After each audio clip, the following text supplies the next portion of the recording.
Welcome to Fidelity SME Forum, and today we have a special guest, Mr. Nnamdi Okonkwo. Welcome to the show. Thank you very much indeed. We're delighted to have you. To set the context for our conversation, I know Fidelity has been recognized as a leading SME provider, a bank that's committed to SMEs, and you have worked in this sector for decades. Tell us a bit about your vision for Fidelity in this context and your vision for SMEs in 2016. A lot of people think banking SMEs is a risky business, but of course banks are in the business to take risk. But we decided to do it differently. We set up what we call managed SME division to provide one-on-one advisory, to provide access to markets for our customers, and in the process build capacity so that we can create the Aliko Dangotes of tomorrow, so that we can create the multinationals of tomorrow out of small Nigerian businesses. We embark on a number of activities to make sure that our aspiring SMEs or existing SMEs get a kind of hand-holding from people who are experienced in this area. So in sum, that's where we are as Fidelity. Now for 2016, we're going to keep on doing what we've always done, but we keep innovating.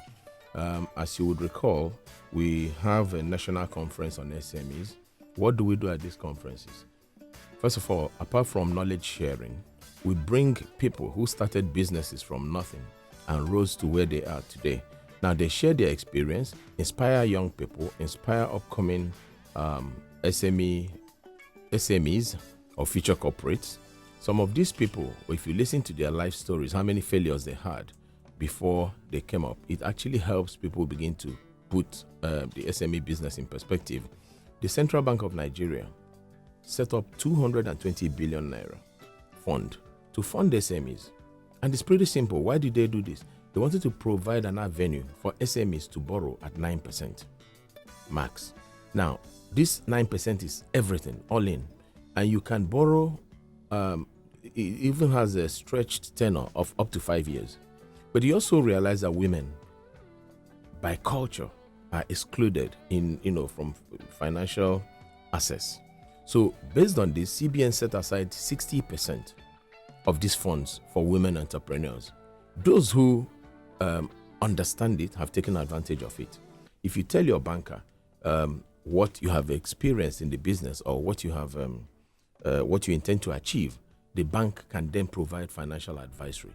We can then guide you. We can then tell you, for instance, do you even realize that this line of business, the risk is higher? There's regulatory risk. Let's say you're in pharmaceutical business. Do you realize that there are standards, there are NAFDAC requirements and things like that?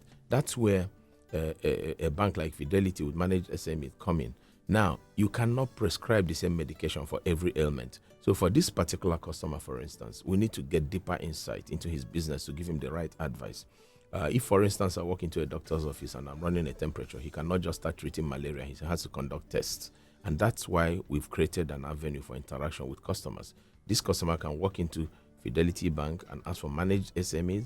They will guide him from point of view of benefit of information that he has provided. Thank you so much. This has been such an inspiring edition of Fidelity SME Forums. Thank you, Mr. Nnamdi Okonkwo, for your vision, for your commitment to SMEs. And thank you to your team for continuing to support SMEs. This show is going to be repeated on Thursday for those who just missed it or joined us late. And for all those who want support, please tweet at Fidelity SMEs, visit the Fidelity Bank SME website, and visit the team at Adeyemo Alakija to get more support on how your business can grow. Thank you very much, Ndidi, and thank you for having me on this program today. God bless you, and God bless Nigeria.